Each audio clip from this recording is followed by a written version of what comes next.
Good evening. It was a stunning verdict to many. South African Paralympian Oscar Pistorius found not guilty of murdering his model girlfriend today, even though he admits he shot her through a bathroom door.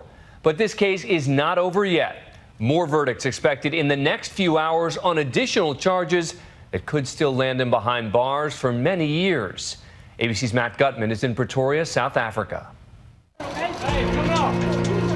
Today, Oscar Pistorius walked into court, a man facing life in prison. Oscar, are you feeling confident today? For shooting and killing his model girlfriend, Riva Steenkamp. But in a controversial ruling, the judge found the former Olympian not guilty of the most serious charge, murder. There are just not enough facts to support such a finding. As she laboriously read the decision, which at times outright supported the defense, Pistorius began weeping in the front bench, and Riva Steenkamp's family craning forward, hanging on every word. But their tragic ordeal not over yet. Pistorius will return to court tomorrow to hear the judge's final verdict on the lesser charge of culpable homicide, in effect manslaughter, and 3 additional weapons and ammunition charges. If convicted on all those counts, he could still end up sentenced to as much as decades behind bars, or the Blade Runner could walk away not serving a single day in prison. Whether he sees a day inside a jail after he's been sentenced, I think is actually quite unlikely. It was a trial that spanned 7 months, punctuated by tears. She wasn't breathing. Recriminations. You killed a person, that's what you did, isn't it? I made a mistake. You killed Riva Steenkamp, that's what you did. And even a remorseful admission. Say yes. I shot and killed Riva Steenkamp. I did, my lady. Okay. Her friends, like Stacey Holland, can't believe she's gone. It still feels surreal.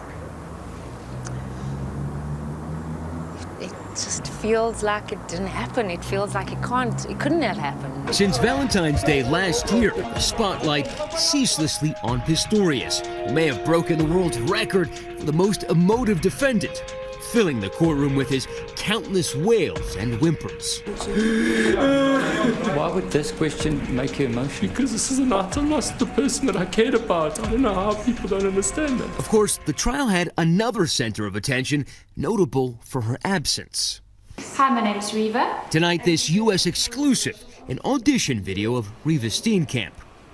And tell me about your fitness. What do you do? I'm a gym bunny. Okay. She grew up riding horses, went to law school, but was lured into modeling. When you first saw her audition tapes, what was your impression? Gorgeous. Her agent, Sarit Tomlinson, speaking for the first time, says her easygoing demeanor belied her grit and focus. She was magnificent. She was gorgeous. She was talented. Soon she graced FHM magazine and on November 4th, 2012, captured the attention of South Africa's top bachelor, the Blade Runner. That night, their first date. I'm Oscar's date tonight. He needed a date at the last minute, so it's like, Riva, just throw your stuff together and come and be my date. Oscar told the court that he was immediately smitten. I was very keen on Riva. I think, if anything, I was maybe more into her than she was at times with me.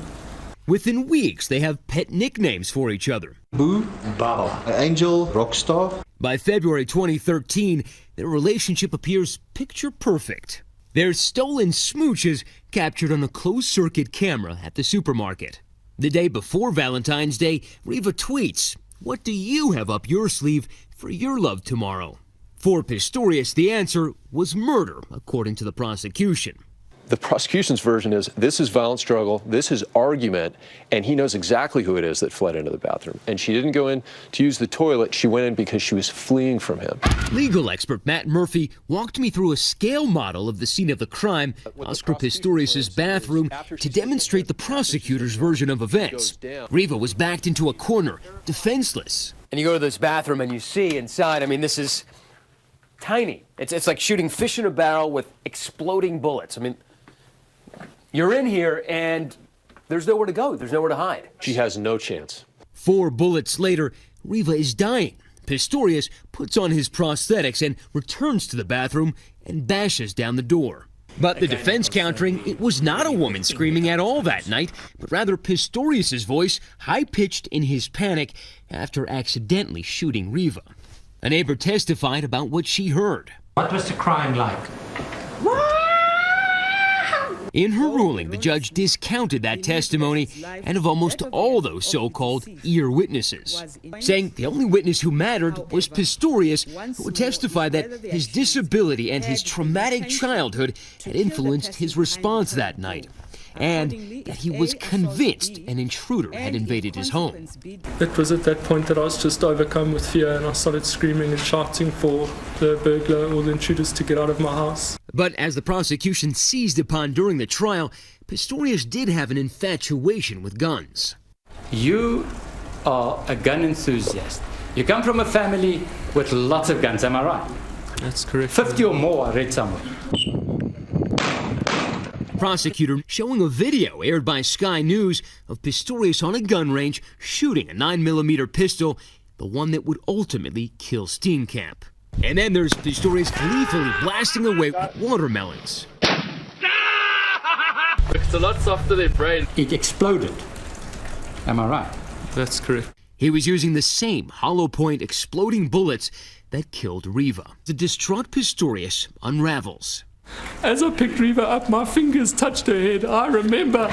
I don't have to look at a picture. I was there. That side of Pistorius, the raging, sometimes irrational and highly emotional young man, was something Trish Taylor, the mother of his ex-girlfriend Sam Taylor, saw so much of. There was a lot of commotion in our relationship. In her book, excerpts of which ABC News has exclusively obtained reveal that she says he would scream at his 17-year-old girlfriend Sam Taylor for failing to take her dishes to the sink. I think Oscar was an accident waiting to happen. Melinda Ferguson co-authored the book. He was the bullet in the chamber, the Nike ad. The guy who was always something was going to happen. In a sense, it was all leading up to some tragedy. Something Pistorius may have foreshadowed in emails he purportedly wrote to Trish Taylor. Most of my adult life, I'd had moments that I sabotaged the good that I have. And in a country where domestic violence is epidemic, court watchers worry about the judge's messaging. Is this going to be controversial in this country? It's going to be very controversial. I was on my way here.